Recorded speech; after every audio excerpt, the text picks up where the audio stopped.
Welcome to the second series in the Wallace Foundation's Principal Pipeline podcast. I'm Lucas Held, Director of Communications at the Wallace Foundation, and we've added this second series of podcasts in order to discuss major new findings from a study of the Foundation's 6-year Principal Pipeline Initiative. The multi-year implementation and effects study on the pipeline was conducted jointly by Policy Studies Associates and the RAND Corporation. And importantly, the evidence from this study of pipelines is strong enough to make pipelines eligible for federal funding under the Every Student Succeeds Act. Now, when we talk about a principal pipeline, we mean a comprehensive district-led effort to put into place 4 interlocking components: rigorous leader standards, high-quality pre-service principal preparation, data-informed hiring and placement, and well-aligned on-the-job support and evaluation, especially for new principals. Those 4 components can also be accompanied by system supports to help make pipelines work, and those include leader tracking systems and new roles for principal supervisors. Now, in prior episodes, we discussed the impact pipelines have on student achievement and principal retention, as well as how impact was measured and how pipelines are carried out. So today, we're turning to the question, how was it that RAND actually was able to reliably measure across more than 1,000 pipeline schools whether principal pipelines delivered benefits for student achievement and principal retention? So let me give a warm welcome to my 2 guests. Susan Gates is a senior economist with the RAND Corporation and co-principal investigator of this final groundbreaking report. And Ty Wilde is a senior research officer at the Wallace Foundation and worked closely with the researchers on the pipeline study. Thank you both so much for making the time to talk with us today. So Susan, let's start out with a basic question. Why is it important to have reliable research on student outcomes in education? Well, most districts embark upon initiatives and undertake activities with the ultimate aim of educating students. And so when there's new activities that are undertaken, there's a new initiative, it's natural to try to understand whether that effort benefited student achievement, because if at the end of the day it didn't, then it probably doesn't matter all that much. So research is pretty integral to district decision-making about what interventions to pursue. There are many districts that seek out evidence-based initiatives. There are certain funding sources that require districts and states to use evidence-based practices, and any well-intentioned leader is likely to seek out interventions that have a research basis for them. So I think you've outlined 2 complementary reasons for districts to pursue evidence. One is they want to undertake things that will help students. And increasingly, we are in a policy environment that prioritizes research evidence. So it's possible to meet both of these goals with the kind of study that you led on principal pipelines. So Ty, let's turn to you. And you worked closely with RAND on the design of the study. Well, tell us a little bit about the challenges of figuring out across 1,100 schools whether a leadership intervention would actually produce benefits. Oh, that's a great question, Lucas. I think that there were a number of challenges in identifying kind of the most reliable and feasible research strategy for measuring the impacts of the pipeline on student achievement. I think one of the challenges was that you really weren't in a situation where you could do most people actually don't like the expression the gold standard, but you really weren't in a position where a randomized control trial was going to be feasible, because you can't randomly assign principals within a school district, which is kind of what you would do if you were doing an RCT or a randomized control trial.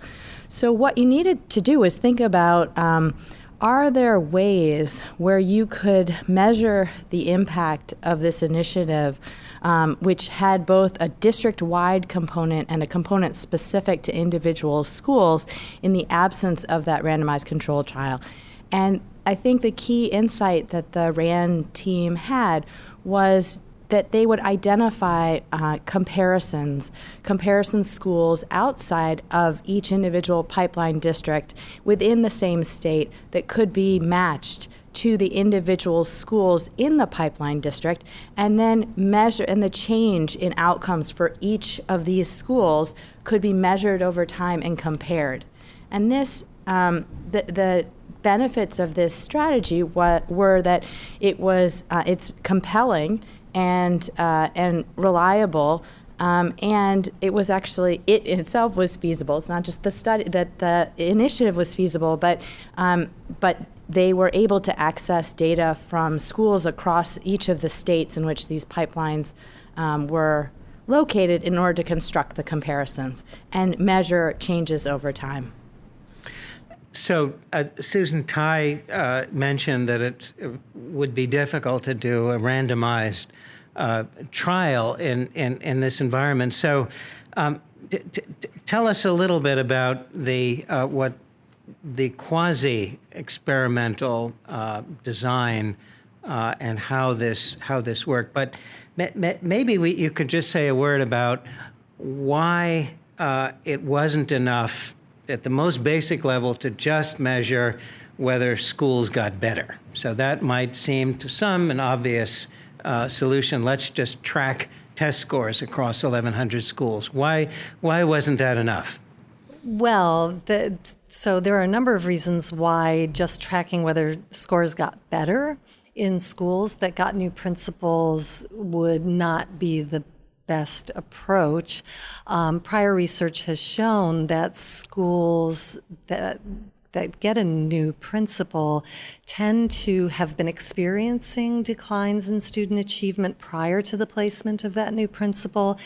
And those declines tend to continue for a year or two, even when an effective principal is placed. So just looking at the simple trajectories of achievement might actually send a misleading message about the effect of an initiative like the Pipeline Initiative.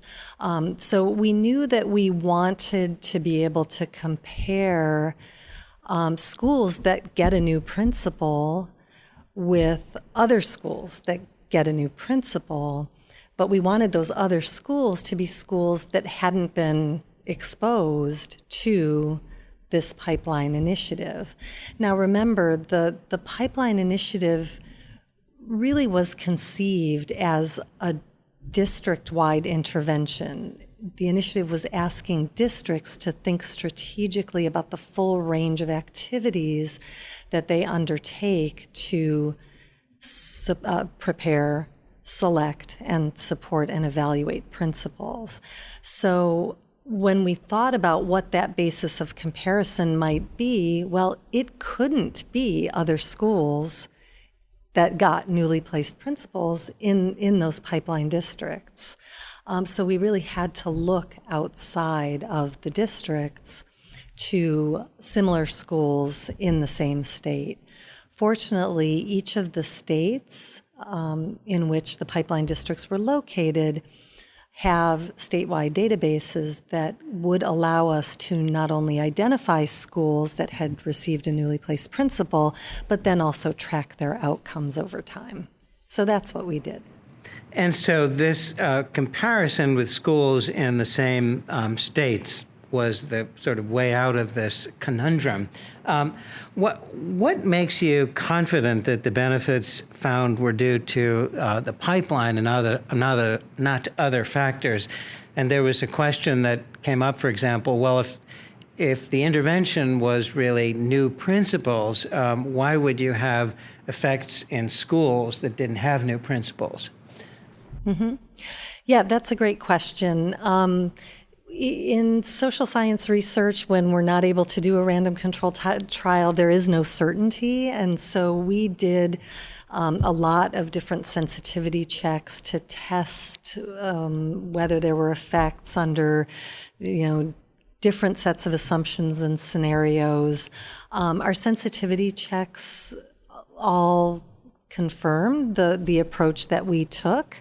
But at the end of the day, as you mentioned, Lucas, we did find that there were effects also for schools that did not receive a newly placed principal.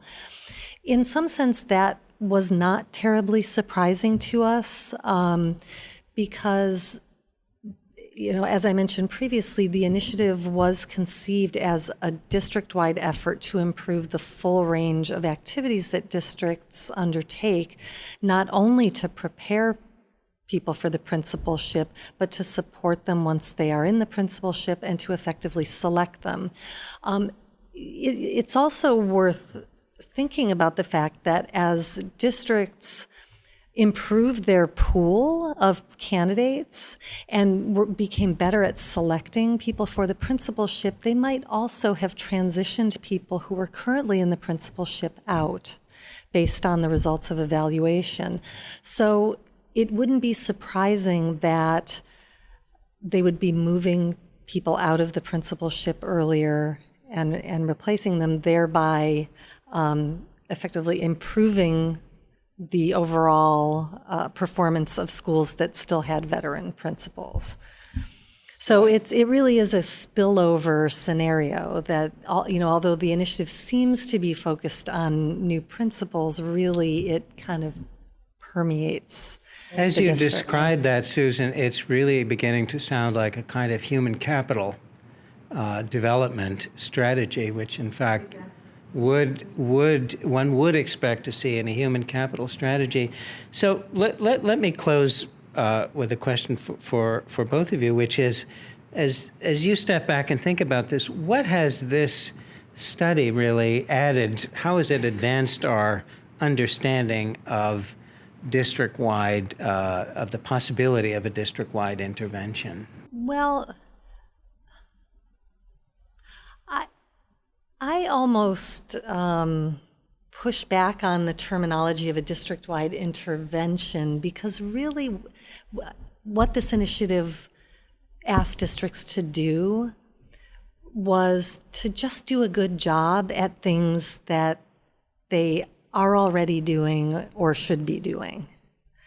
So in that sense, it's not an add-on, it's not an initiative, it's not a shiny new thing.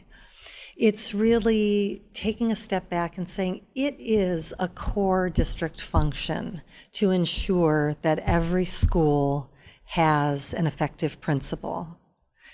And so the initiative was really just asking the districts to pursue a set of strategies to do that well.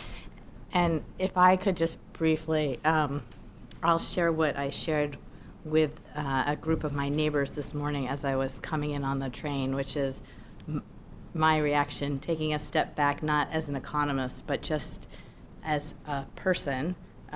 Oh my goodness, this is something that impacted student achievement and the impacts were positive and statistically significant and meaningful, and there were impacts for children in the lowest quartile. Oh my goodness. Well, I think you both of you have just offered the kind of yin and yang of the educational of an educational reform, which is on the one hand we're improving the processes that districts already do, and in the words of the immortal Alvin Wilbanks, do the right thing and do it right. And Ty, if it's not helping student achievement, it probably is not the right thing.